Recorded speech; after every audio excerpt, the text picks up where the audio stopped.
हां, धन्यवाद सर. या ठिकाणी सरांना विनंती करतो, पुढे सरांना, की आपण व्याख्यानाला सुरुवात करावी. आज इमनगाव तालुका आष्टी जिल्हा बीड या गावामध्ये जगविख्यात साहित्य सम्राट लोकशाहीर डॉक्टर अण्णाभाऊ साठे यांची जयंती आपण साजरी करतोय. खरं तर जयंती 1 ऑगस्ट ते 31 ऑगस्ट पर्यंत संपूर्ण महाराष्ट्रामध्ये, हिंदुस्थानमध्ये, नवे तर रशिया मॉस्कोमध्ये देखील साजरी केली जाते. आणि म्हणून मी आपण या ठिकाणी सर्वजण उपस्थित आहोत. एकदा सर्वच या महापुरुषांचा आपण या ठिकाणी जय जयकार करूया. बोला छत्रपती शिवाजी महाराज की, छत्रपती संभाजी महाराज की, डॉक्टर बाबासाहेब आंबेडकरांचा, क्रांती सूर्य महात्मा ज्योतिबा फुलेंचा, लोकशाहीर डॉक्टर अण्णाभाऊ साठेंचा, रविदास महाराज की, पुण्यश्लोक राजमाता अहिल्यादेवी होळकरांचा. 1 ऑगस्ट 1920 जर आपण पाहिलं, जसं मी सांगितलं तसं या महापुरुषांशिवाय माणसाचं जीवनच नाहीये. आणि म्हणून जगाला शांतीचा संदेश देणारे तथागत गौतम बुद्ध ज्या राजासाठी सर्वस्व प्राणपणानं आपलं बलिदान देण्यासाठी तयार होती, तो महान राजा म्हणजे छत्रपती शिवाजी महाराज शेवटच्या श्वासापर्यंत लढावं कसं हे शिकवणारे, ज्यांच्याकडून आदर्श घ्यावा असा छत्रपती संभाजी महाराज, सर्वसामान्याला माणूस म्हणून जगण्याचा हक्क देणारे, सर्वसामान्य माणसाला कसं जगावं हे सांगणारे भारतरत्न डॉक्टर बाबासाहेब आंबेडकर. विद्याविना मती गेली, मतीविना नीती गेली, नीतीविना वित्त गेले, वित्तविना शूद्र खचले, इतके अनर्थ एका विद्येने केले असे सांगणारे क्रांती सूर्य महात्मा ज्योतिबा फुले. स्वतःच्या अंगावरती दगड दोंडे घेऊन, शेण घेऊन शिक्षणाचं कायमस्वरूपी काम सुरू ठेवलं अशा सावित्रीबाई फुले. आणि ज्या मातेनं हे 2 राजे या हिंदुस्थानला दिल्या अशा राजमाता, राष्ट्रमाता मासाहेब जिजाऊ. मंदिराचे घाट सुरक्षित राहिले पाहिजेत, मंदिरामध्ये येणारा भक्त व्यवस्थित आला पाहिजे, आणि म्हणून नदी किनार व्यवस्थित घाट करणाऱ्या पुण्यश्लोक राजमाता अहिल्यादेवी होळकर, क्रांतीज्योती सावित्रीबाई फुले, माता रमाई आणि माता भीमाई, आणि ज्यांच्या लेखणी आणि कर्तृत्वापुढे हिमालयासही झुकावेसे वाटे, ज्यांच्या लेखणी आणि कर्तृत्वापुढे हिमालयासही झुकावेसे वाटे असे जगविख्यात साहित्य सम्राट लोकशाहीर अण्णाभाऊ साठे आपल्या सर्व टाळ्यांच्या प्रचंड गजरामध्ये या तमाम महापुरुषांना विनम्र असं अभिवादन या ठिकाणी करतो. आज या परवा दिवशी शिंदे साहेब माझं व्याख्यान अंजनडोह तालुका करमाळा जिल्हा सोलापूरला होतं. त्या ठिकाणी देखील सुंदर असं गाव, छोटस, परंतु नियोजन देखील खूप छान. गेल्या वर्षी मला वाटतं 2 वर्षापूर्वी गणेश साबळे यांचा मला फोन आला होता की सर आपल्याला व्याख्यान ठेवायचंय, परंतु गेल्या वर्षी काही प्रॉब्लेम झाला म्हणून ते पुढं, परंतु त्यांनी माझा पाठपुरावा घेत राहिले आणि तो आज दिवस या ठिकाणाला उजळला. म्हणजे तुमच्याशी जोडलो गेलो म्हणजे ते गणेश साबळे यांच्यामुळं. आणि म्हणून आज जर हे नियोजन पाहिलं तर एखाद्या तालुक्याला लाजवेल असं नियोजन या इमनगाव मध्ये झालेलं आहे. एकदा जोरदार टाळ्या आपल्या गावासाठी झाल्या पाहिजे. आणि म्हणून या कार्यक्रमाचे आयोजक सर्जेरावजी पवार, अनिलजी साबळे, गणेशजी साबळे, विकासजी साबळे, धनुभाऊ साठे, रोहिदासजी गडसिंग, बाबासाहेबजी साबळे, सागरजी साबळे, वाल्मिकजी साठे, सोमनाथजी पवार आणि उपस्थित असणारे मान्यवर सतीश भाऊ शिंदे, मी आपल्या सर्वांचं या ठिकाणी मनापासून धन्यवाद व्यक्त करतो की तुमच्यामुळे मला या गावामध्ये महापुरुषांचा विचारांचं प्रबोधन करण्यासाठी येत आलं म्हणून मी आपल्या सर्वांचं मनापासून या ठिकाणी आभार व्यक्त करतो, धन्यवाद व्यक्त करतो.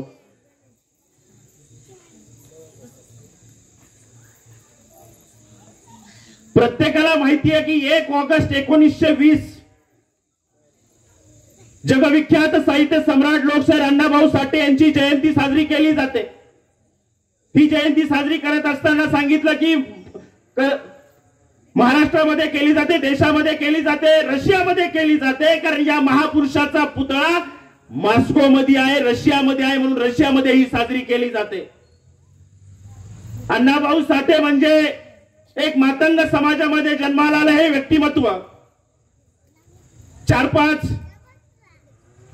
घर सांगली जिल्ह्यातील वाळवा गाव आणि वाळवा गावातील वाटेगाव गाव आणि या वाटेगावच्या छोट्याशा गावामध्ये त्या निवडुंगाच्या जवळ असणार हे 4-5 कुटुंब आणि 4-5 कुटुंबाच्या जवळ असणारं भाऊराव साठे आणि वालुबाईचं हे घर.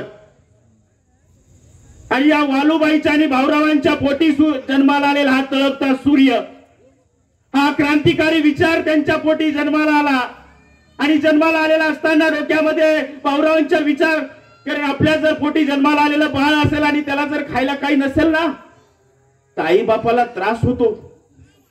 प्रत्येक आई बापाला वाटतं की माझ्या मुलांना मी चांगलं खाऊ घातलं पाहिजे, त्यांना चांगले कपडे दिले पाहिजे, ज्या गोष्टी मी त्यागल्या असतील, ज्या गोष्टी मी मला भेटल्या नसतील ती माझ्या मुलांना भेटल्या पाहिजेत. आणि म्हणून आपले आई वडील त्या ठिकाणी आपल्यासाठी प्रयत्न करत असतात.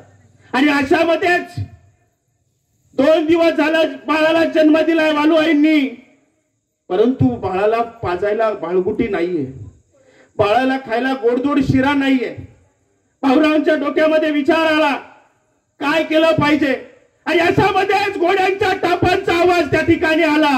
आणि घोड्यांच्या टापांचा आवाज, संध्याकाळच्या रात्रीच्या वेळे घोड्यांच्या टापांचा आवाज आला आणि बाहेरून आवाज येतोय भाऊराव. घरामधून भाऊराव नव्हते आणि घरामधून अक्का बाहेर आली, भाऊरावांची बहीण. आणि भाऊरावांना अक्काने सांगितलं तो घोड्यांच्या टापावरती आलेला कोण होता, तो फकीरा होता. इंग्रजांच्या क्रांतीची लूट करून आलेला फकीरा होता. आणि वालू त्या ठिकाणी अक्कानं सांगितलं फकीरा तू मामा झालाय. वालुआईनं लेकराला जन्म दिलाय. फकीरा म्हटलं ही तर आनंदाची गोष्ट आहे, परंतु अक्का तू एवढी चिंतित का दिसतीये. फकीरा तुला तर माहिती आपली परिस्थिती कशी आहे, ना पैका नाही, आडका नाही, लेकराला बाळगुटी पाजायला पैका नाही. अक्का म्हणलं काळजी कशाला करतेस, आताच इंग्रजांच्या क्रांतीचा खजिना लुटलाय. त्याने आपल्या पिशवीतलं 2 वंजळी सुरती रुपये घेतलं आणि अक्काच्या वंजळीमध्ये टाकलं आणि सांगितलं हा क्रांतीचा पैसा आहे, या पैशाची बाळगुटी त्या बाळाला पाज, उद्या हा क्रांतिकारक झाल्याशिवाय राहणार नाही. तो क्रांतिकारक म्हणजे जगविख्यात साहित्य सम्राट लोकशाहीर अण्णाभाऊ साठे.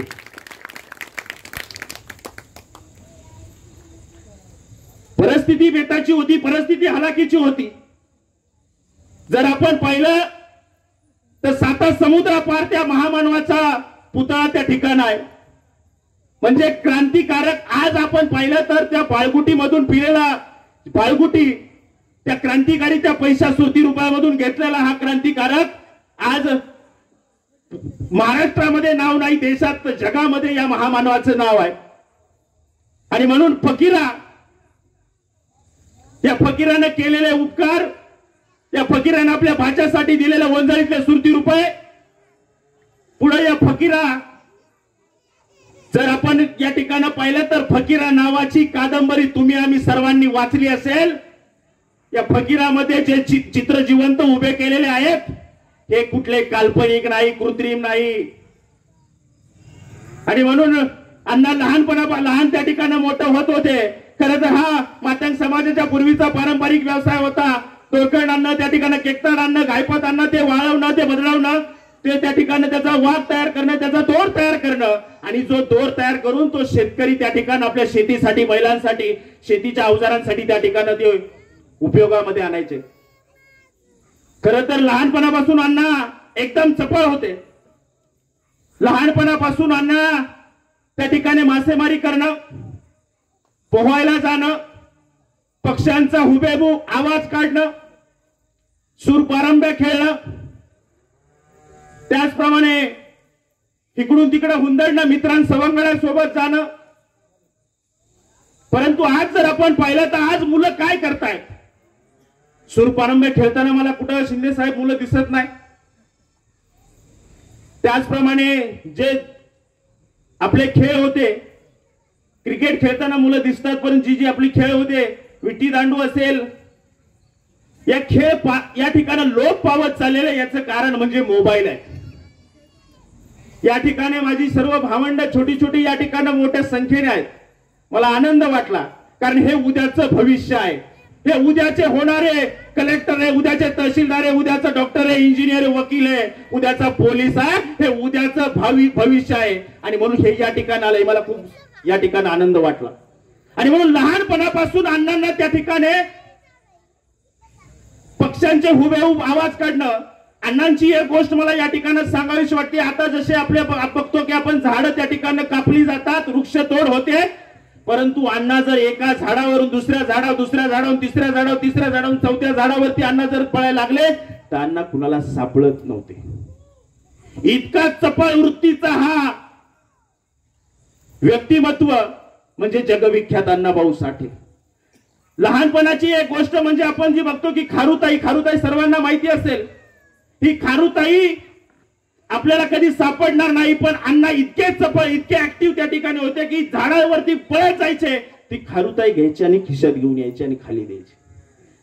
म्हणजे इतके चपळ वृत्तीचे. लहानपणापासूनच त्यांना आपण म्हणतो ना की मुलाचे पाय हे पाळण्यामध्ये पाळण्यात दिसतात, बाळाचे पाय हे लहानपणापासूनच हुशार, चपळ, धाडसी, अन्याय कधी सहन न करणं. मग प्रत्येक आई बापाला वाटतं ना माझं मुलगा शिकलं पाहिजे, माझं मुलगा शिकून त्या ठिकाणी मोठ्या पदावरती गेलं पाहिजे. तसंच वालुआईला, भाऊरावाला वाटायचं की अण्णानं शाळा शिकली पाहिजे.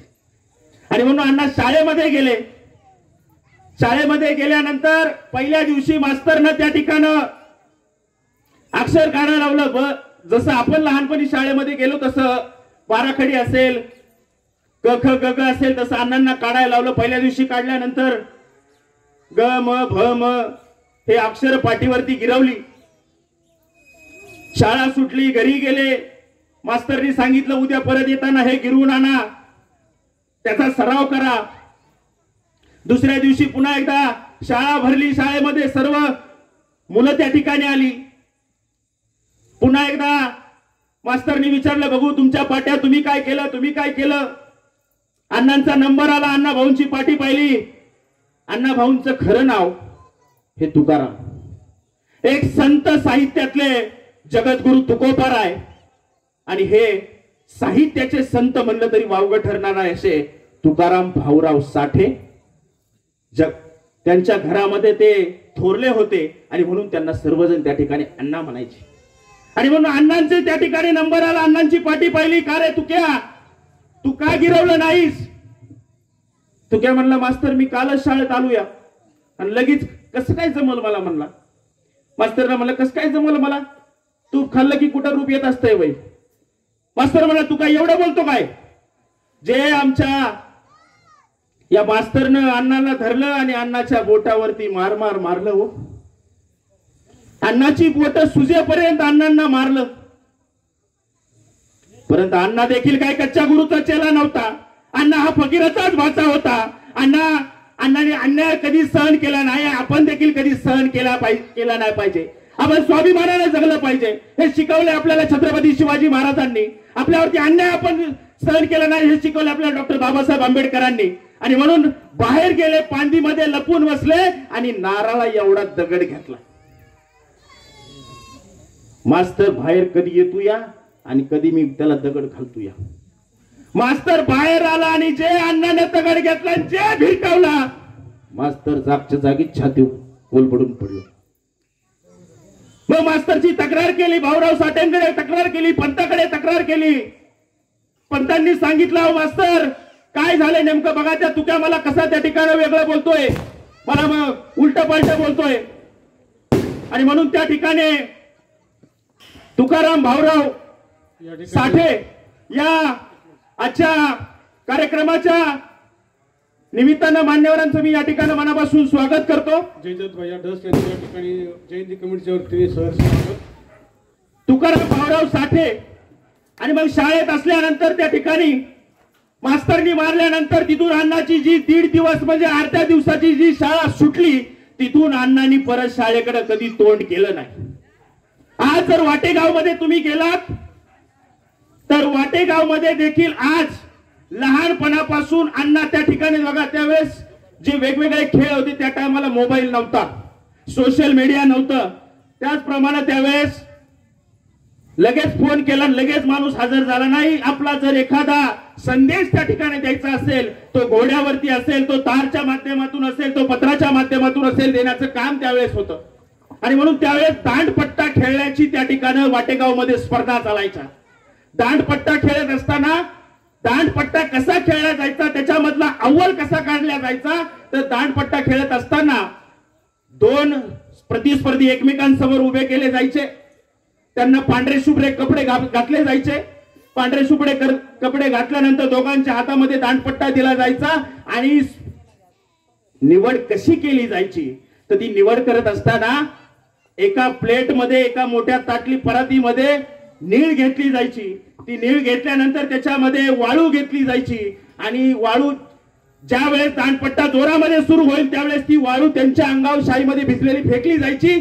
ज्याच्या अंगावरती कमीत कमी निशाण असायचे तो त्या दांडपट्ट्यामध्ये विजय असायचा. आणि यामध्ये अव्वल असायचे जगविख्यात साहित्य सम्राट लोकशाहीर अण्णाभाऊ साठे. असे हे मल्टी टॅलेंटेड असणारे व्यक्तिमत्व म्हणजे अण्णाभाऊ साठे होते. म्हणजे शाळेमध्ये प्रवेश केल्यानंतर अन्याय सहन करायचा नाही, अन्याय सहन करायचा नाही ही वृत्ती पहिल्यापासून चिकाटी होती की नाही, का सहन करायचा मी अन्याय. आणि म्हणून प्रत्येक आईबापाला वाटतं की पोरग शिकलं पाहिजे. भाऊराव म्हणले, अण्णा अरे शाळेत जा. नाही, मला नाही जायचं शाळेमध्ये, मला नाही शिकायची शाळा. मी न शाळा शिकता पण लय लिवीन आणि असं लिवीन की माझ्यासारखं कुणीच नसेल. आणि म्हणून त्यानंतर आपण म्हणतो ना, जर आपल्या मुलांना पाटी घ्यायची असेल, आपल्या मुलांना पेन्सिल घ्यायची असेल, आपल्या मुलांना कपडे घ्यायचे असतील, आपल्या मुलांचे लाड पुरवायचे असतील, तर ती काळजी आपल्या आई बापाला असते. आणि आई बाप वाटेल ते कष्ट करतात आणि आपल्या मुलाचं त्या ठिकाणी संगोपन करतात. मग अण्णांना वाटलं, भाऊरावांना वाटलं की आता आपण इथं थांबण्यात काय अर्थ नाही, इथं आपल्याला मोलमजुरीला पैका मिळत नाही. आणि त्या काळामध्ये अस्पृश्य समाज, दलित समाजाला गुन्हेगार समजलं जायचं. काही केलं नाही तरी त्याला पिंजऱ्यामध्ये, जेलमध्ये टाकलं जायचं. आणि म्हणून भाऊराव त्या ठिकाणी मुंबईला जाण्याचा विचार केला. भाऊराव मुंबईला गेले. मुंबईमध्ये गेल्यानंतर त्या ठिकाणी मोठमोठ्या साहेबांच्या घरी माळी काम करण्याचं काम केलं. माळी काम करत असताना अण्णांना वाटायचं, अरे इकडे तर किती शांतता आहे, इकडे कुणी एकमेकांशी भांडत नाही, कुणी कुणाला शिव्या देत नाही, कुणी कुणाला बोलायला सुद्धा इथं विचार करून बोलतात. आणि गावाकडे पाहिलं तर सदैव भांडणं, सदैव एकमेकांना तिरस्कार, एकमेकांचा त्या ठिकाणी जातीभेद, हे सगळं. पण मुंबईमध्ये गेल्यावर भाऊरावांना हा बदल दिसला. मग भाऊरावांनी तिकडून तार केली वालुबाईला की तुक्याला शाळेत धाड. पण वालुबाईला तुक्यानं सांगितलं, आबा मी आता शाळेत जाणार नाही. मग वालुबाईने निर्णय घेतला की तुक्या इकडे तमाशामध्ये काम करायला लागलाय, तुक्या इकडे लोक मित्रांसोबत भटकायला लागलाय. अण्णाभाऊ साठे हे उत्कृष्ट अभिनेते होते, म्हणजे ऍक्टर होते. अण्णाभाऊ साठे हे उत्कृष्ट लेखक होते. अण्णाभाऊ साठे हे उत्कृष्ट गायक होते. अण्णाभाऊ साठे हे उत्कृष्ट साहित्यिक होते. अण्णाभाऊ साठे हे त्या ठिकाणं लावणी लिहिण्यासाठी गीतकार देखील होते. म्हणजे मल्टी टॅलेंटेड असणारा हा हिरा म्हणजे आपले अण्णाभाऊ साठे. आणि मग भाऊरावांना वालुबाईंनी सांगितलं की तू काही शाळेमध्ये जात नाही, आम्हालाच मुंबईला घेऊन चला. मुंबईला जायचं म्हटलं गरिबीनं पैसा नाही, जायचं कसं? तर वाटेगाव ते मुंबई 227 मैलांचा प्रवास या साठे कुटुंबानं पुणे कराड करत करत मुंबई गाठली. ही पायी प्रवास करणारी त्या ठिकाणी साठे कुटुंबाने केलं. जसं लॉकडाऊन मध्ये पुण्या मुंबईहून लोक गाड्यामध्ये घेत नव्हते, कारण माणूस माणसाचा तिटकारा करायचा, मला कोरोना झाला तर मला काहीतरी होईल. परंतु खऱ्या अर्थानं लॉकडाऊन त्यावेळेस घडला होता. खऱ्या अर्थानं त्यावेळेस 227 मैल अण्णाभाऊ साठे, त्यांची 2 भावंड वालुबाई, भाऊराव हे सगळे चालत निघाले, वाटेगावून करत कराडला आले. कराडला येत असताना, वाटेमध्ये येत असताना गावं लागायची. भाऊराव वालुबाई पुढे यायच्या, अण्णाला सांगायचे, अण्णा या 2 लेकरांची तू काळजी घे, तुम्ही उठल्यानंतर पुन्हा त्यांना घेऊन ये, आम्ही पुढे जाऊन बघतो काय काम हाताला मिळतंय का, तुमच्या पोटा पाण्याची आम्हाला त्या ठिकाणी काळजी आहे. मग अण्णा भाऊराव त्या ठिकाणी पुढे यायचे, काम करायचे. मग मागून तुकाराम आणि दोघांना घेऊन ते पुढे यायचे. असं करत करत तरमजल करत करत पुढे घाट आला. मग घाटातून जायचं कसं? मग रेल्वे गाडी त्या ठिकाणी, कोळशाची रेल्वे गाडी चालली होती. या कल्याण पर्यंत या कुटुंबानं कोळशाच्या त्या डब्यामध्ये बसून मुंबई गाठली. आणि मुंबई गाठल्यानंतर आरके स्टुडिओच्या शेजारी एका लिंबाच्या झाडाखाली या परिवारानं त्या ठिकाणी आसरा घेतला. मुंबईमध्ये आल्यानंतर भाऊरावांना वाटलं की आता आपलं कुटुंब स्थिर होईल. पण मुंबईमध्ये आल्यानंतर त्या ठिकाणच्या इंग्रज लोकांनी पुन्हा एकदा भाऊरावांच्या कुटुंबाला पकडलं आणि पिंजर तारेच्या कुंपणामध्ये टाकलं. कारण अस्पृश्य दलित समाजला म्हटलं की हे गुन्हेगार आहेत, हे चोऱ्या माऱ्या करतील. त्या कुटुंबाला घेतलं, तारेच्या कुंपणामध्ये टाकलं. परंतु त्या तारेच्या कुंपणाच्या रक्षकाला गांजा वडायची सवय होती. मग आता या पिंजऱ्यामधून आपण कसं सटकलं पाहिजे, या रक्षकाला आपण कसं पटवलं पाहिजे, म्हणून भाऊरावांनी अटकल केली. भाऊरावांनी त्याला गांजा आणून, चिलीम आणून द्यायला सुरुवात केली. आणि एक दिवस रक्षकाला चिलीम ओढण्याच्या नादामध्ये, गांजा ओढण्याच्या नादामध्ये भाऊराव आपलं गाठोडं घेतलं आणि पिंजऱ्याच्या त्या तारेच्या कुंपणाच्या पलीकडे टाकलं आणि तिथून धूम सुटली आणि अण्णाभाऊंनी पुन्हा मुंबई गाठली. म्हणजे किती संघर्ष असेल, किती माणसाच्या जर मोठा होत असेल तर माणसाला किती त्या ठिकाणी अडचणी येतात. कारण बिना संघर्ष के कोई महान नहीं होता, जिंदगी जीना इतना आसान नहीं होता. बिना संघर्ष के कोई महान नहीं होता, जिंदगी जीना इतना आसान नहीं होता. जब तक ना पड़े हथौड़ा मार तब तक वो पत्थर भी भगवान नहीं होता, तब तक वो पत्थर भी भगवान नहीं होता. म्हणजे संघर्षाशिवाय माणसाचं जीवन नाही. ज्या माणसाच्या वाट्याला अडचणी येतात ना, तोच माणूस जीवनामध्ये यशस्वी होतो. सहजासहजी मिळालेल्या गोष्टीचं त्याला एवढं अप्रूप वाटत नाही, त्याला कौतुक वाटत नाही. आणि अण्णाभाऊ त्या ठिकाणी भाऊरावांसोबत अण्णाभाऊ काम करायला लागले. त्यांनी डोअर कीपरचं काम केलं. एखाद्याचा दरवाजा उघडायचा, लोटायचा, पाहुणे हात आले, गाडी हात आली की परत लावायचा. त्याचप्रमाणे अण्णानं बूट पॉलिश करण्याचं काम केलं, अण्णानं माळी काम करण्याचं काम केलं. अण्णानं वाटेल ते काम केलं.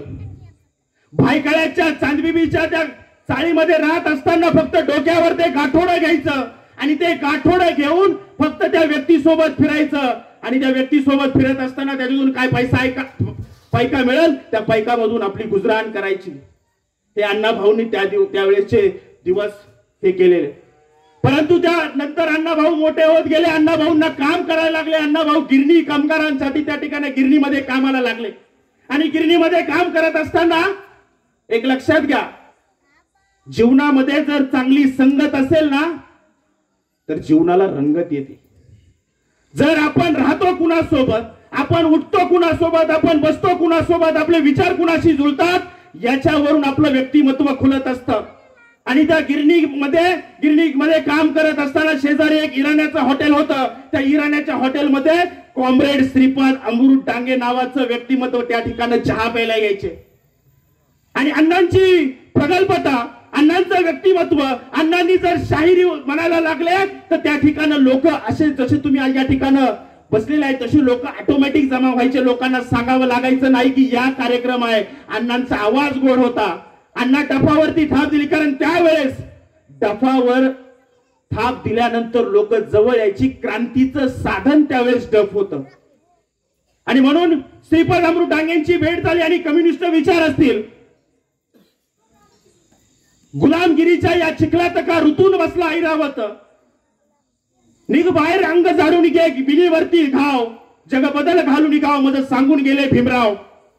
डॉक्टर बाबासाहेब आंबेडकरांच्या विचारांनी प्रभावित झालेले अण्णाभाऊ साठे, श्रीपाद अमृत डांगेंच्या विचारांनी प्रभावित झालेले अण्णाभाऊ साठे. आणि मग आपण म्हणतो ना, माणसानं सोनं व्हावं किंवा सोन्यासारखं व्हावं असं आपण नेहमी म्हणतो. माणसानं सोनं व्हावं किंवा सोन्यासारखं व्हावं असं आपण नेहमी म्हणतो. पण सोन्याचा उपयोग काय हो? शोभेसाठी, एखाद्याला भेट देण्यासाठी.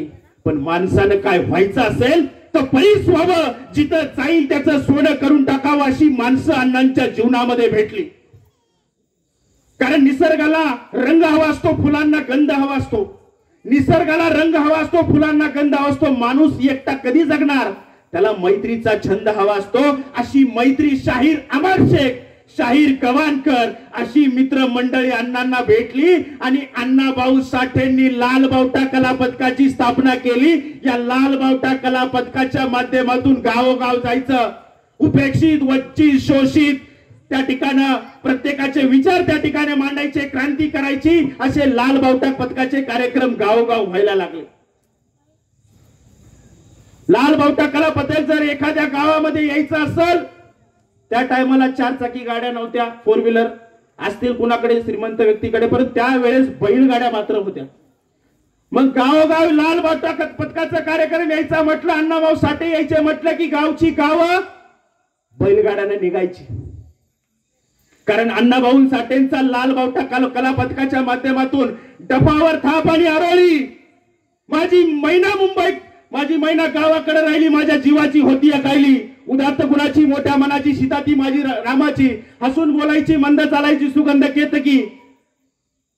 या माझी मैना संयुक्त महाराष्ट्राच्या चळवळीमध्ये जर मोलाचा वाटा कुणाचा असेल ते जगविख्यात साहित्य सम्राट लोकशाही डॉक्टर अण्णाभाऊ साठेंचा आहे.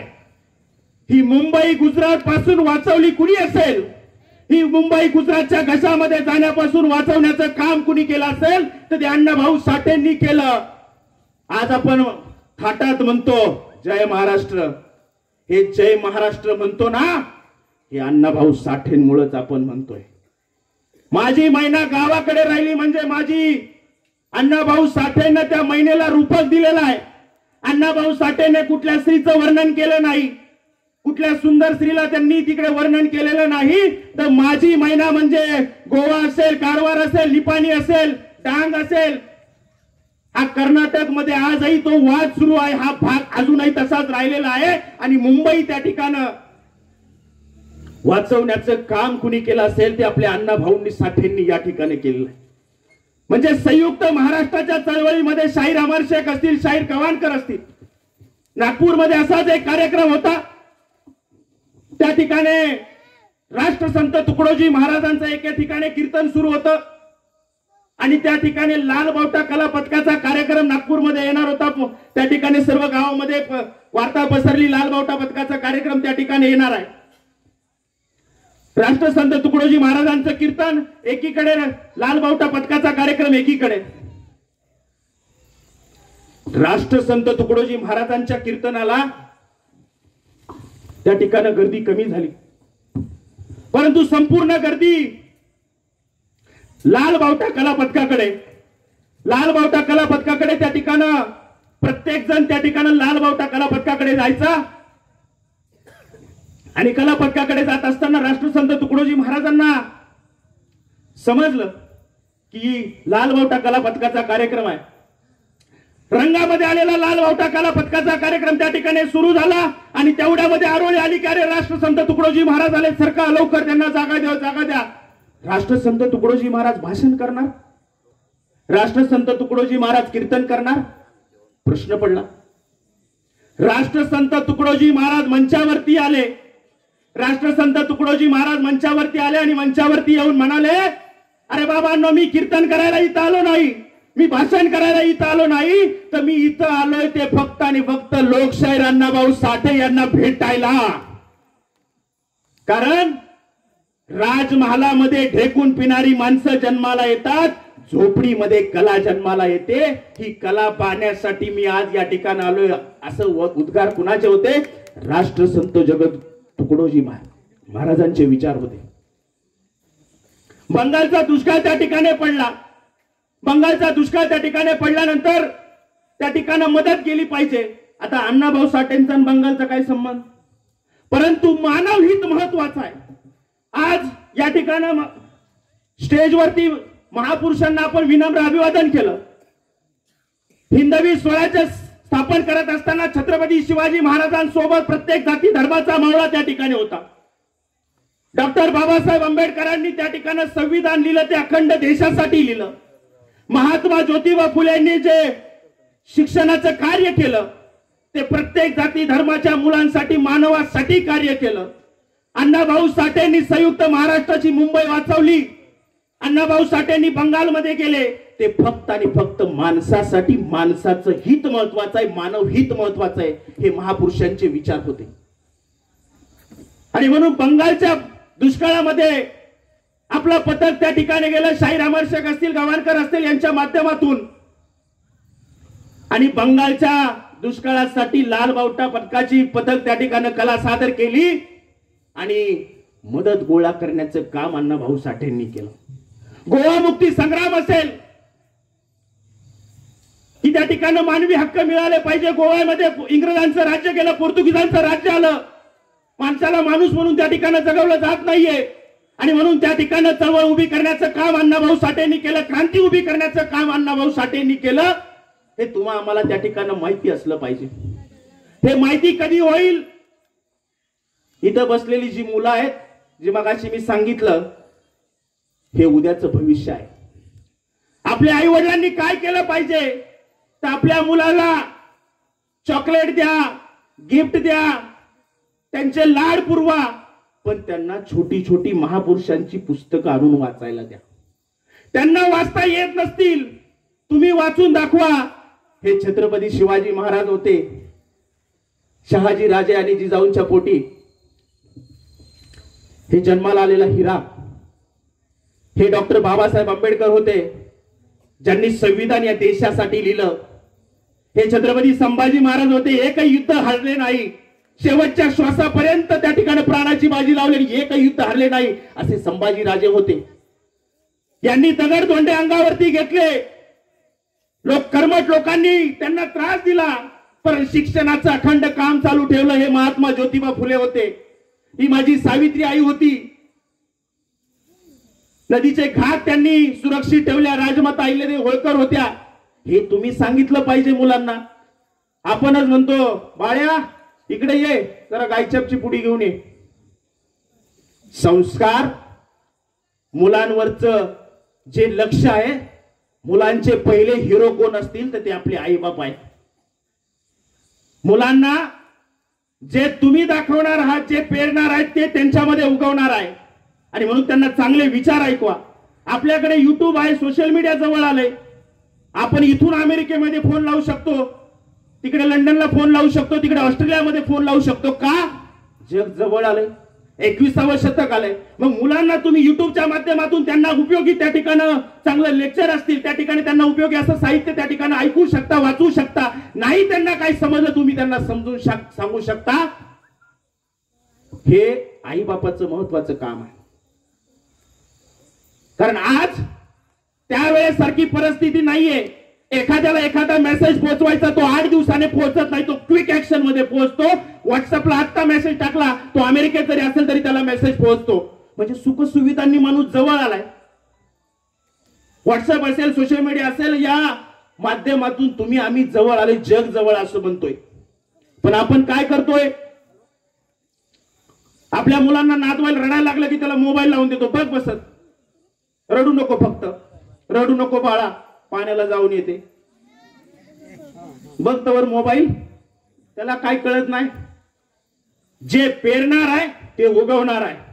आणि म्हणून अण्णाभाऊ साठे 1.5 दिवस शाळा शिकले. आज आपल्याला अशी परिस्थिती आहे का? प्रत्येकाला शिक्षण घेता येईल म्हणून मुलींसाठी त्या ठिकाणी 12वी पर्यंत शिक्षण त्या ठिकाणी माफ केलं. छोट्या मुलांना अंगणवाडीमध्ये आलं पाहिजे म्हणून त्यांना त्या ठिकाणी खायला भात दिला जातो त्यावेळेसची अशी उपासमारीची वेळ नव्हती. आणि म्हणून या ठिकाणी बसलेली जी लहान मुलं आहे, पालक आहे, शिक्षण, डॉक्टर बाबासाहेब आंबेडकर म्हणतात की शिक्षण हे वाघिणीचं दूध आहे, जो पिल तो गुरगुरल्याशिवाय राहणार नाही. शिक्षणानं काय होतं? शिक्षण घेतल्यानंतर तुम्हाला कोण फसवतंय, चांगलं कोण वाईट कोण हे तुम्हाला कळतं. शिक्षण घेतल्यानंतर तुम्ही डॉक्टर होणार, इंजिनियर होणार, तहसीलदार होणार, कलेक्टर होणार, शेतकरी होणार. नाहीच नोकरी लागली म्हणून माग हटायचं नाही. एवढं शिकलो, नोकरी नाही लागली, चांगला व्यवसाय करा. तुमच्यामध्ये चांगले काय गुण आहे? छोटे मुलं इथं बसलेले पालक त्यांना सांगावंसं वाटतं की फक्त शिक्षणानं नोकरी करणं हे नाहीये, पण शिक्षणामुळे माणसामध्ये परिवर्तन होतं. ज्याच्या घरामध्ये नाही पुस्तकांचं कपाट, मी नेहमी सांगत असतो, त्याचं मस्तक होईल भुईसपाट. कारण पुस्तकं वाचली तर माणसाच्या जीवनामध्ये बदल होतो. पुस्तकं वाचल्यानंतर आपलं जीवन, त्या ठिकाणी आपण 4 गोष्टी चांगल्या बोलू शकतो. 4 चौकामध्ये आपलं व्यक्तिमत्व उठून दिसतं. कारण व्यक्तिमत्व खुलून कधी दिसतं? तुमचं कर्तृत्व, तुमच्या जवळ असलेलं ज्ञान, तुमच्या डोक्यातलं ज्ञान जगातला कुठलाही बादशाह हिरावून घेऊ शकत नाही, कुणी विकत घेऊ शकत नाही. ही गोष्ट म्हणजे ज्ञान आहे. रिकामं पोतं कधीच उभं राहू शकत नाही, त्याच्यामध्ये काहीतरी भरावं लागतं तेव्हा ते पोतं उभं राहतं. हे डोकं आहे, याच्यामध्ये ज्ञान घ्या, ज्ञान भरा, पुस्तकं वाचा. या मुलांना पुस्तकं वाचायला द्या, त्यांना चांगल्या गोष्टी सांगा, चांगले विचार सांगा, महापुरुष सांगा. सांगू नका आज सलमान खानचा पिक्चर आहे संध्याकाळी, चला बघायला जाऊ थिएटरला. आता आपल्या थिएटर नाही इथं टीव्हीवर बघू, चला बाय. आता मालिका बघते, आमच्या इकडं भगिनी म्हणतील चला आता मालिका बघते. मनोरंजन देखील पाहिलं पाहिजे, सगळ्या गोष्टी केला, पण शिक्षण हे महत्वाचं आहे. कारण डॉक्टर बाबासाहेब आंबेडकर म्हणतात शिका, संघटित व्हा, संघर्ष करा. छत्रपती शिवाजी महाराजांना आईनं वडिलांना चांगलं शिक्षण दिलं म्हणून महाराज घडले. बाबासाहेब आंबेडकरांना त्या ठिकाणी आई वडिलांना चांगलं शिक्षण दिलं, संस्कार दिले म्हणून बाबासाहेब घडले. अण्णाभाऊ साठेंना आई वडिलांना त्या ठिकाणी शिकवण्यासाठी प्रयत्न केला, संस्कार चांगले दिले की तुका 4 बुक शिक. माणूस शिकल्यानं मोठं होतंय, साहेब होतंय. मी ज्यांच्याकडे एक माळीकाम करतो ना, ते मोठे साहेब आहेत, परंतु 1.5 दिवसाची शाळा शिकणार हे व्यक्तिमत्व. तुम्ही म्हणाल साक्षर कसं झालं? तर अण्णाभाऊ साठेंनी बघा शिक्षण घेत असता त्या ठिकाणी साक्षर कसे झाले? तर डोक्या त्या ठिकाणी चित्रपटांच्या कलर पाट्या रंगवायचं काम करायचे. आताच्या सारखे डिजिटल बोर्ड नाहीयेत, तर त्या ठिकाणी कलरने त्या ठिकाणी कापडावरती रंगवायचं. ते लावण्याचं काम करत असताना मग त्यांची अक्षरांची ओळख झाली. अण्णा वाचायला लागले, अण्णा ऐकायला लागले. देवानं 2 कान का दिलेत? एक जण असाच प्रश्न विचारला, देवानं 2 कान का दिलेत? कोरोना नंतर एक ठिकाणी व्याख्यान होतं, तो म्हणला सर 2 कान मास्क लावायला दिलेत. म्हणलं बरोबर आहे, मास्क 2 कान नसते तर मास्क कसे लावले असते? परंतु 2 कान जास्तीत जास्त ऐका आणि 1 तोंड दिलंय, कमीत कमी बोला, पण जिथं बोलायचं तिथं नक्की बोला. मग अण्णाभाऊ ऐकायला लागले. अण्णाभाऊंच्या मित्रांना ज्ञानदेवनं त्यांना रामायण ऐकवलं, हरिनाम ऐकवलं, महाभारत ऐकवलं. आणि अण्णा ऐकून ऐकून, लक्षात घ्या, पहिलं लहान मुलगा जन्माला आल्यानंतर डायरेक्ट बोलत नाही, ते पहिलं ऐकतं. ऐकल्यानंतर मग लिसनिंग म्हणजे ऐकतं, स्पीकिंग नंतर बोलतं, नंतर रायटिंग करतं, नंतर वाचतं. पहिली जी क्रिया आहे ना ती ऐकण्याची आहे. आणि म्हणून अण्णांनी त्या ठिकाणी ऐकलं.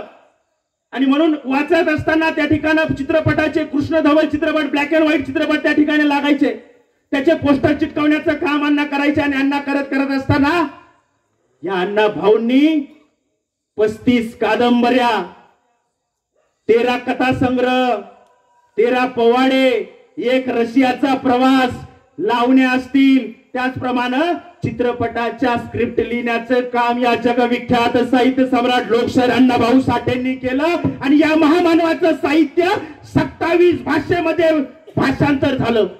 1 नाही, 2 नाही, 3 नाही, 4 नाही, 5 नाही, 6 नाही, 27 भाषेमध्ये, देशातल्या जगातल्या 27 भाषेमध्ये अण्णा भाऊंचं साहित्य त्या ठिकाणी भाषांतरित झालं. असा महान लेखक, असा महान साहित्यिक, असा महान शाहीर म्हणजे जगविख्यात साहित्य सम्राट डॉक्टर अण्णा भाऊ साठे. या ठिकाणी आपल्याला आपण त्यांची जयंती साजरी करतोय. जयंती का साजरी केली पाहिजे? आज जयंती साजरी करणार, माझं तुम्ही या ठिकाणी व्याख्यान ऐकणार, घरी जाणार, पण एक जरी या ठिकाणचा बसलेला मुलगा उद्या कलेक्टर झाला, एक जरी या ठिकाणचा बसलेला मुलगा डॉक्टर झाला, इंजिनियर झाला, चांगला उत्कृष्ट शेतकरी झाला, गायक झाला, निवडणुकीमध्ये एखादा मुलगा गेला, तर या व्याख्यानाचं माझं काहीतरी सांगितल्याचं काहीतरी सार्थकी होईल. आणि म्हणून हे उद्याचं भविष्य यांना घडवायचं असेल तर यांना चांगली पुस्तक आणून इथून पुढे द्या. आणि म्हणून अण्णा भाऊ साठे यांना रशियामध्ये जायचं होतं. अण्णा भाऊ साठेंना रशियामध्ये जाऊन रशियाची त्या ठिकाणची जनतेचा अभ्यास करायचा होता की रशियामध्ये असणारी सर्वसामान्य परिस्थिती कशी आहे, रशियामध्ये असणारी लोक कसे जगतात, रशियामध्ये असणारी सर्वसामान्य लोक काय खातात, रशियामध्ये असणारी लोक कुठे राहतात, हा अभ्यास करायची इच्छा त्यांना होती. अण्णा भाऊंनी स्टालिनग्राडचा पोवाडा त्या ठिकाणी लिहिला, तो रशियामध्ये प्रसिद्ध झाला आणि रशियानं बोलवणं केलं, अण्णा भाऊ साठे तुम्हाला रशियामध्ये यायचंय. रशियानं बोलवलं अण्णा भाऊ साठेंना. ही लिखाणामध्ये लेखणीमध्ये होती, जगात देखणी अण्णा भाऊंची लेखणी आपण म्हणतो ना, ही लेखणीनं अण्णा भाऊंना रशियामध्ये बोलवून आलं. पण त्यावेळेच्या मुख्यमंत्र्यांनी, त्यावेळेच्या जातीवादी लोकांनी अण्णा भाऊंना रशियाला जायला पासपोर्ट दिला नाही, विजा दिला नाही. परंतु अण्णा, तुमच्याकडे इच्छा असेल, तुमच्याकडे जिद्द असेल, तुमच्याकडे कष्ट करण्याची तयारी असेल तर तुम्हाला नियती देखील साथ देते. इंडो सोव्हिएट कल्चरच्या माध्यमातून 1961 साली राज्य शासनानं पहिला पुरस्कार देऊन गौरवलेली कादंबरी कोणती असेल तर ती फकीरा नावाची कादंबरी अण्णाभाऊ साठेंनी लिहिली. आणि अण्णाभाऊ साठे रशियाला गेले. फकीरा नावाची कादंबरी. फकीरा कोण होता? ज्या फकीराच्या क्रांतीचा खजिना लुटलेल्या सुरती रुपयामधून अण्णांना बाळगुटी पाजली, तो फकीरा हा वास्तविक होता. अण्णांनी जे वास्तव पाहिलं, अण्णांनी जे वास्तव जीवन जगले, त्या प्रत्येक साहित्यामध्ये त्यांनी ते लिखाण केलेलं आहे. अण्णाभाऊंनी कुठलं काल्पनिक लिहिलं नाही, अण्णाभाऊंनी कुठलं कृत्रिम लिहिलं नाही. अण्णाभाऊंनी जे लिहिलं, अण्णाभाऊंनी वास्तव लिहिलं. जे लिहिलं ते सरळ सरळ जगलेलं, उपभोगलेलं माणसाचं जीवन सर्वसामान्याचं अण्णाभाऊंनी लिहिलं. ते म्हणजे कोण होते? अण्णाभाऊ साठे त्या ठिकाणी होते. मग अण्णाभाऊ साठेंना रशियामध्ये इंडो सोव्हिएट कल्चरनं विजा पाठवला, पासपोर्ट पाठवला. अण्णाभाऊ साठेंना त्या ठिकाणी विचारलं गेलं. अण्णाभाऊ साठेंसोबत 4-5 मंडळी होती. डॉक्टर होतं, पियानो वादक होते. अण्णाभाऊंना विचारलं, अण्णाभाऊ तुम्हाला रशियामध्ये काय पाहायचंय? आता लोकांना वाटलं अण्णाभाऊ म्हणजे सुटाबुटामध्ये जातील, परंतु अण्णांनी 3 गुंड्याचा शर्ट पायजामा मध्येच अण्णा त्या ठिकाणी गेले. साधी राहणी उच्च विचारसरणी नाव त्यांचे मोठे, साधी राहणी उच्च विचारसरणी नाव त्यांचे मोठे, असे जगविख्यात साहित्य सम्राट अण्णाभाऊ साठे. आणि अण्णाभाऊ त्या ठिकाणी विचारलं, तुम्ही रशियाला का चाललेत? अण्णाभाऊ म्हणले, मला त्या रशियामधली फुटपाथवरची माणसं पाहिजे. अण्णाभाऊ म्हणले, मला ती लोक जगतात कसे, इथली गरिबी बघायची आहे, मला त्या फुटपाथवरच्या लोकांचा अभ्यास करायचा आहे. अण्णाभाऊंच्या उत्तरानं लोक हसायला लागले. परंतु अण्णाभाऊ रशियामध्ये गेले. भारताच्या चित्तोड की राणी या विमानानं अण्णाभाऊ रशियामध्ये गेले. आणि रशियामध्ये गेल्यानंतर अण्णाभाऊंनी काय केलं? रशियामध्ये गेल्यानंतर अण्णाभाऊंनी छत्रपती शिवाजी महाराजांचा पोवाडा रशियाला गाऊन दाखवला. अण्णाभाऊ म्हटले की हे पहिला पोवाडा असेल जो मी मराठीमध्ये सांगतोय. दुभाषिक 2 होते अण्णांना, एक मराठी सांगितल्यानंतर तो इंग्रजी करायचा, इंग्रजी सांगितल्यानंतर रशियन भाषेमध्ये करायचा. अण्णाभाऊ म्हणले, प्रथम मायभू चरणा छत्रपती शिवाजी चरणा. हे अण्णाभाऊंनी रशियामध्ये पहिला छत्रपती शिवाजी महाराजांचा पोवाडा गाणारा कोण होता तर ते छत्रपती त्या ठिकाणी लोकशाहीर अण्णाभाऊ साठे होते. ज्यांना पहिलं शिवशाहीर म्हटलं तरी वावगं ठरणार नाही असे अण्णाभाऊ साठे त्या ठिकाणी होते. म्हणजे या व्यक्तिमत्वानं छत्रपती शिवाजी महाराजांना रशियामध्ये पोहोचवलं.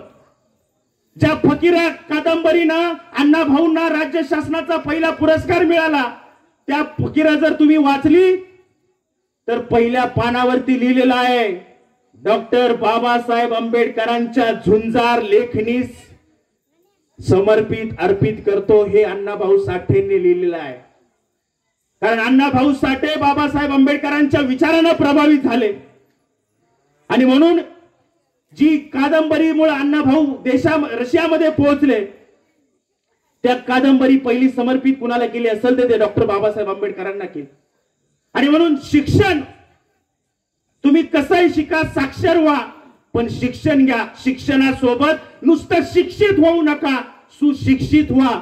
शिक्षणानं तुम्ही म्हणाल की अरे बाबा नोकरी नाही लागली तरी चालेल, वीडभट्टीवरती कामाला जा, शेतामध्ये कामाला जा, एखादं हॉटेल टाका, एखादं छोटं दुकान टाका, पण स्वाभिमानानं जगायला शिका. तेव्हाच कुठेतरी आपली प्रगती होईल. आणि म्हणून त्यासाठी शिक्षित होण्यासोबत सुशिक्षित होणं देखील महत्वाचं आहे. तुम्ही म्हणाल अडचणी येतील, मला त्या ठिकाणी पैका नाही, मला जायला गाडी नाही. असफलता एक चुनौती है, इसे स्वीकार करो. क्या कमी रह गई देखो और सुधार करो. असफलता एक चुनौती है, इसे स्वीकार करो. क्या कमी रह गई देखो और सुधार करो. नींद चैन को त्यागो तुम, संघर्ष का मैदान छोड़कर मत भागो तुम. कुछ किए बिना जय जयकार नहीं होती, कोशिश करने वालों की कभी हार नहीं होती. म्हणून आयुष्यामध्ये प्रयत्न कोशिश केली पाहिजे, की अण्णाभाऊ साठेंनी केली. अण्णाभाऊ साठे म्हणले ना आता शिक्षण घेतलं बास. अण्णाभाऊ साठेंनी 35 कादंबऱ्या लिहिल्या. ज्या अण्णाभाऊ साठेंना त्या ठिकाणं रशियामध्ये पासपोर्ट दिला नाही, मग रशियामध्ये गेल्यानंतर पंडित जवाहरलाल नेहरू रशिया भेटीवरती होते आणि रशिया भेटीवरती असताना पंडित जवाहरलाल म्हणले, how is our Annabhau Sathe and Raj Kapoor. अण्णांना विचारलं गेलं, पंडित जवाहरलाल नेहरूंना विचारलं, अण्णाभाऊ साठे कसे आहेत, राज कपूर कसे आहेत. राज कपूर म्हणजे एक अभिनेते होते, ऍक्टर होते. आणि म्हणून त्या ठिकाणी रशियाची मंडळी राष्ट्राध्यक्ष म्हटली की Annabhau Sathe, Raj Kapoor is good but I don't know Annabhau Sathe. त्या ठिकाणचे लोक जय जयकार करायचे, छत्रपती शिवाजी महाराज की जय, छत्रपती शिवाजी महाराज की जय, छत्रपती शिवाजी महाराज की जय. पंडित जवाहरलाल नेहरूंना वाटलं की रशियामध्ये महाराजांचा जय जयकार. मग पंडित जवाहरलाल नेहरूंनी तत्कालीन मुख्यमंत्री यशवंतराव चव्हाणांना फोन केला आणि विचारलं, हे अण्णाभाऊ साठे कोण आहेत. आता सांगली वाटेगावच्या पट्ट्यातलेच यशवंतराव चव्हाण असल्यामुळे त्यांनी त्या ठिकाणी सांगितलं की अण्णाभाऊ साठे हे थोर विचारवंत साहित्यिक लेखक आहेत. मग तेव्हा त्यांना समजलं की, मग पंडित जवाहरलाल नेहरू म्हटले की अण्णाभाऊ साठे तुम्ही मला भेटायला या. परंतु अण्णाभाऊ स्वाभिमानी होते, अण्णाभाऊ झुकले नाही. अण्णाभाऊंनी सांगितलं, नेहरू साहेब तुम्हाला यायचं असेल तर या चिराग नगरच्या झोपडीमध्ये मला भेटायला यावं लागेल, मी तुम्हाला भेटायला येणार नाही. ते अण्णाभाऊ साठेंनी त्या ठिकाणी सांगितलं. म्हणजे शोषित वंचित उपेक्षित समाजासाठी लिखाण करणारं काम कुणी केलं असेल तर ते अण्णाभाऊ साठेंनी केलं. माझा रशियाचा प्रवास, हे प्रवास वर्णन अण्णाभाऊ साठेंनी लिहिलं. म्हणजे 1.5 दिवस. हे लक्षात घ्या, शिक्षणानं माणसाचा बदल होतो. म्हणून शाळा शिका. इथे बसलेली मुलं आहेत, एक पुस्तक घ्या. डॉक्टर बाबासाहेब आंबेडकरांनी सांगितलं, तुमच्याकडे 2 रुपये आहेत ना, 1 रुपयाचं पुस्तक घ्या, 1 रुपयाची भाकरी घ्या. भाकरी तुम्हाला जगवेल आणि पुस्तक कसं जगायचं हे तुम्हाला शिकवेल, हे बाबासाहेब आंबेडकरांनी त्या ठिकाणी सांगितलं.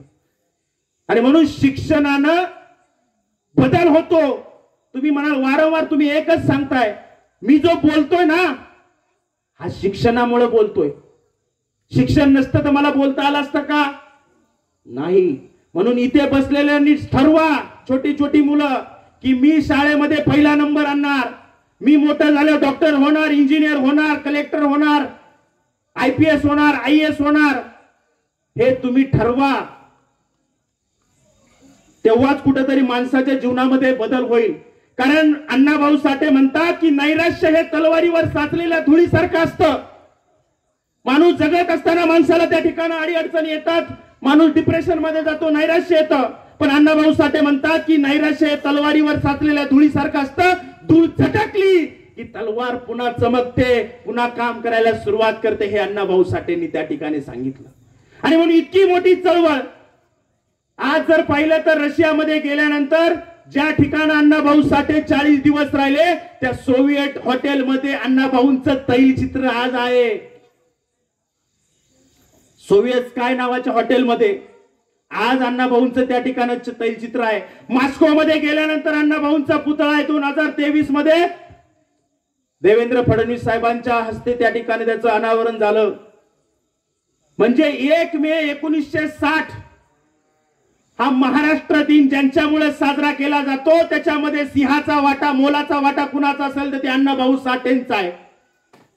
आणि म्हणून जातीयतेच्या विषमतेमुळे माझी मैना कधीच गावाकडे राहिली नसती. जातीयतेच्या विषमतेमुळे माझी मैना कधीच गावाकडे राहिली नसती.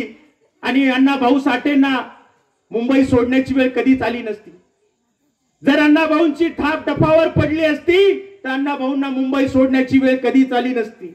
आणि म्हणून त्या ठिकाणी अण्णाभाऊ साठेंनी लाल बावटा कला पथक या माध्यमातून संपूर्ण महाराष्ट्रभर, देशभर आपल्या लाल बावटा कला पथकाच्या माध्यमातून जनजागृती करण्याचं काम त्या ठिकाणी अण्णांनी केलं. आणि म्हणून सर्वात महत्वाचं काय तर व्यसनांपासून दूर राहिलं पाहिजे माणसानं. व्यसन असावं कशाचं? वाचनाचं असावं. व्यसन असावं कशाचं? चांगल्या विचारांची देवाणघेवाण करण्याचं असावं. व्यसन असावं कशाचं? चांगले विचार ऐकण्याचं व्यसन असावं. व्यसन दारूचं नसावं, व्यसन पिढीचं नसावं, व्यसन गुटख्याचं नसावं. व्यसन नसावं कारण व्यसन जर केले तर संसाराची वाताहत होते. मानव ही या महापुरुषांनी कुठल्याही हे महापुरुषांनी एका जातीसाठी कधीच काम केलं नाही. महापुरुषांनी काम केलं ते माणसाच्या हितासाठी, मनुष्यासाठी काम केलं. हे तुम्ही आम्ही लक्षात घ्या. या माणसांनी व्यसन केलेलं नाहीये. आयुष्यामध्ये ध्यानात घ्या, यांना आपण आदर्श का ठेवायचं? यांनी त्यांच्या आयुष्यामध्ये चांगले विचार घेतले, चांगल्या लोकांच्या सोबत राहिले. चांगले विचार घेतल्यामुळं मानवा तू गुलाम नाहीस, तर तू वास्तव जगाचा निर्माता आहेस असे सांगणारे आपले लोकशाहीर अण्णाभाऊ साठे होते. म्हणून घासल्याशिवाय धार नाही तलवारीच्या पात्याला, आणि घासल्याशिवाय धार नाही तलवारीच्या पात्याला. या महापुरुषांच्या विचाराशिवाय पर्याय नाही या महाराष्ट्राच्या जनतेला. आणि म्हणूनच आपण जयंतीमधून काय घेतलं पाहिजे? जयंती आज मला त्यांनी सांगितलं की इकडे मिरवणूक नाही, काही नाही, फक्त विचारांचा जागर आहे. आज मला बोलवलं येणाऱ्या कालखंडामध्ये महाराजांची जयंती असेल, आंबेडकरांची असेल, असे विचार बोलवा ज्या करून येणाऱ्या पिढीला असेल आपल्यामध्ये बदल होईल. आणि विचारांचा जागर केल्याशिवाय माणसामध्ये सक्सेस होत नाही, माणूस यशस्वी होत नाही. हे महापुरुषांनी आम्हाला सांगितलं. फक्त 19 फेब्रुवारी आली की जयंती महाराजांची साजरी करायची, पुन्हा वर्षभर गप्प बसायचं. 14 एप्रिल आली बाबासाहेबांची जयंती करायचं, परत विसरून जायचं. 1 ऑगस्टला अण्णाभाऊ साठेंची जयंती आली, तेवढ्या पुरता आम्ही विचारांचा जागर करायचा. मोठ्या मिरवणुकीमध्ये जायचं, दारू प्यायची, आणि काय मांग म्हणजे कॉलर टाईट. गाणे पण काय काय मांग म्हणजे कॉलर. तुमची कॉलर टाईट कधी होईल? जेव्हा तुम्ही डॉक्टर होणार, तुम्ही इंजिनियर होणार, तुम्ही कलेक्टर होणार, तेव्हा तुमची कॉलर टाईट होईल. त्या गाण्याचा अर्थ पॉझिटिव्ह घ्या, सकारात्मक घ्या. कॉलर जर टाईट करायची असेल ना प्रत्येक माणसानं, इथं फक्त मी एका जातीपुरतं नाही, सर्वांसाठी सांगतो, जर कॉलर टाईट करायची असेल तर शिक्षणाशिवाय पर्याय नाही. आज जर आपण पाहिलं तर संपूर्ण देशामध्ये प्रत्येक महापुरुषाची जयंती साजरी केली जाते. इथे मिरवणुकीला फाटा देऊन जयंती साजरी केली, पण मोठ्या शहरामध्ये मिरवणूक निघते. मिरवणूक निघल्यानंतर हे गडी थरथर कापतात लगेच. का? दारू पितात मिरवणुकीमध्ये. कुठल्या महापुरुषांनी सांगितलं हो तुम्हाला दारू प्या? कुठल्या महापुरुषांनी सांगितलं तुम्हाला सिगरेट वडा, तंबाखू मळा? लगेच मित्र मल्टिपल विचार. म्हणून आयुष्यामध्ये या महापुरुषांचे विचार घ्या. स्वाभिमानाने जगायचं असेल तर छत्रपती शिवाजी महाराजांचा आदर्श ठेवा. सन्मानानं स्वाभिमानानं जगायचं असेल तर डॉक्टर बाबासाहेब आंबेडकरांचा विचार घ्या. जगविख्यात साहित्य सम्राट डॉक्टर अण्णाभाऊ साठेंचा विचार घ्या. पुण्यश्लोक राजमाता अहिल्यादेवींचा विचार घ्या. लहुजी वस्ताद साळवेंचा विचार घ्या, ज्याच्या वडिलांना राघोजी साळवेंना पाठीवरती वाघाला आणलं. वाघाला, शेळीच्या करडाला नाही आणलं. वारसदार आपण कुणाचे आहोत? लहुजी वस्ताद साळवेंचे वारसदार, ज्यानं वाघाला मानगुटीवर घेऊन आले. राघोजी साळवे छत्रपती शिवाजी महाराजांनी सांगितलं की मुक्या प्राण्यावरती कुऱ्हाड चालू नका, मुक्या प्राण्यावरती तलवार चालू नका.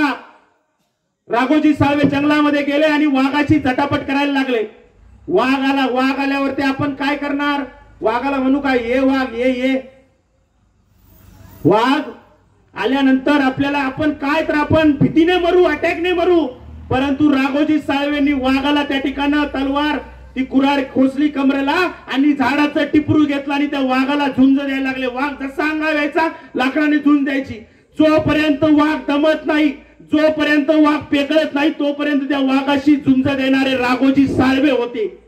आणि दमल्यानंतर त्याचे पाय बांधले आणि पाठीवरती घेऊन त्या ठिकाणी वाघाला महाराजांच्या दरबारी, पेशवे दरबारी सादर केलं. ही बातमी सर्वदूर पसरली. छत्रपती शिवाजी महाराजांनी साळवे घराण्याला राऊत पदवी नाव देऊन त्या ठिकाणी गौरव केलं, सन्मान केला. हे राघोजी साळवे होते. त्यांचे मुलगा लहुजी साळवे जगेन तर देशासाठी आणि मरेन तर देशासाठी. ज्योतिबा फुले, महात्मा फुलेंचे गुरु कोण? तर लहुजी वस्ताद साळवे. ज्यावेळेस शिक्षणाचं काम चालू होतं, कर्मठ लोक त्या ठिकाणी सावित्रीमाईला, महात्मा फुलेंना त्या ठिकाणी दगड मारायची, धोंडा मारायची आणि म्हणून आपल्याला शिक्षणाचं काम चालू ठेवलं पाहिजे. या दोन महामानवांना साथ देणारं व्यक्तिमत्व कोण असेल तर ते लहुजी वस्ताद साळवे होते. ते म्हटले, ज्योती, सावित्री आई, तुम्ही हे शिक्षणाचं काम चालू ठेवा. मी तुमच्या साथीला हाय. तुमच्या केसाला, तुमच्या अंगाला धक्का कोण लावतंय ते मी बघतो. हे लहुजी वस्ताद साळवेंनी त्यांना साथ दिली. आणि पहिली आद्य विद्यार्थिनी शिक्षिका कोण? तर लहुजी साळवेंची पुतणी मुक्ता साळवे. ही पहिली त्या ठिकाणी महात्मा फुलेंच्या विद्यार्थिनी होती. महात्मा फुले म्हटले का की फक्त याच एका जातीची मुलं आली पाहिजे? नाही. या प्रत्येक महापुरुषाचं जे काम होतं हे तुम्हा आम्हा सर्व मानवासाठी होतं. हे विचार आपण ध्यानामध्ये घेतले पाहिजेत. आणि म्हणून क्रांतिसिंह नाना पाटलांच्या विचारांना पेटलेले हे अण्णाभाऊ साठे होते. की रेठऱ्याच्या जत्रेमध्ये अण्णाभाऊ साठेंना त्या ठिकाणी क्रांतिसिंह नाना पाटलांचे विचार पटले आणि त्यांना वाट दाखवत असताना त्या ठिकाणी इंग्रज आले आणि इंग्रजांनी त्या तमाशा सुरू असताना त्या ठिकाणी क्रांतिसिंह नाना पाटील आले हे कळलं असताना इंग्रज त्यांच्या पाठीमागे लागले आणि इंग्रजांनी क्रांतिसिंह नाना पाटलांनी त्यांना हुलकावणी दिली आणि त्यांच्या मागे पळत क्रांतिसिंह नाना पाटील पुढे पळताय, त्यांच्या मागे एक मुलगा पडतोय. क्रांतिसिंह नाना पाटील पुढे पळताय, त्यांच्या मागे एक मुलगा पडतोय. क्रांतिसिंह नाना पाटील म्हणले, मी पळतोय, माझ्या पाठीमागे पोलीस नाही, इंग्रज नाही, कोण आहे? मागावरून पाहिलं तर एक लहान बारकं पोरग होतं. त्याला गचुरीला धरलं. म्हणलं, कोण आहे रे तू? मी तू क्या हाय? मग माझ्या मागे पाठलाग का करतोय? अहो, मी तुम्हाला सांगायला आलोय, तुम्ही ज्या वाटसनी चाललास ना, ती वाट तिकडे जात नाही, ती दूर तिकडे डोंगरात जाते. ह्या वाटेने जावा, तुम्ही दुसऱ्या गावाला पोहोचशील. हे सांगणारे जगविख्यात साहित्य सम्राट अण्णाभाऊ साठे होते. जोपर्यंत आपण चांगल्या विचारांच्या लोकांच्या संगतीमध्ये जात नाही, जोपर्यंत चांगले विचार आत्मसात करत नाही, तोपर्यंत आपण जीवनामध्ये सफल होणार नाही. आणि म्हणून या जयंती उत्सवाच्या निमित्तानं मला एकच या ठिकाणं, या माझ्या व्याख्यानाच्या माध्यमातून एकच या ठिकाणी मी राज्य सरकार, केंद्र सरकारकडे मागणी करेल की महाराष्ट्रावर व्याख्यान करत असताना जिथे जिथे जाईल तिथे मी एकच मागणी करेल की येणाऱ्या कालखंडामध्ये जगविख्यात साहित्य सम्राट यांना भारतरत्न पुरस्कार द्या, तेव्हाच यांच्या या ठिकाणी सन्मान होईल. कारण आज असंख्य विद्यार्थी पीएचडी करतायत, डॉक्टर होत आहेत. 1.5 दिवसाच्या माणसानं लिहिलेलं साहित्यावरती पीएचडी करतायत लाखो विद्यार्थी, ते डॉक्टर होत आहेत. आणि म्हणून अण्णाभाऊ साठेंना भारतरत्न हा मिळाला पाहिजे. तुम्ही आम्ही त्यासाठी प्रत्येक विचारांचा जागर करू. या ठिकाणी या इमनगाव मध्ये मला बोलावलं, माझे विचार तुम्ही शांत चित्ताने त्या ठिकाणी ऐकून घेतले. काही चुकलं असेल तर माफ करा. या ठिकाणी आपली रजा घेतो. जाता जाता एवढंच सांगेल शिक्षण डोक्यात ठेवा, शिक्षणानं माणसामध्ये बदल होतो. या ठिकाणी आपली रजा घेतो.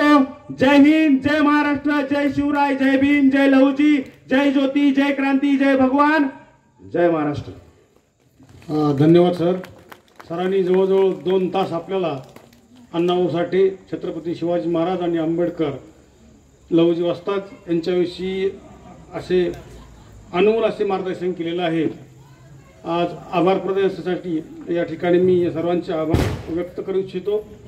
जयदत्त भैया धस, अण्णाचे थोरले चिरंजीव, त्याचबरोबर सतीश आबा धस, शरद पवार राष्ट्रवादी काँग्रेसचे जिल्हाध्यक्ष यांचे या ठिकाणी मी विशेष आभार व्यक्त करतो.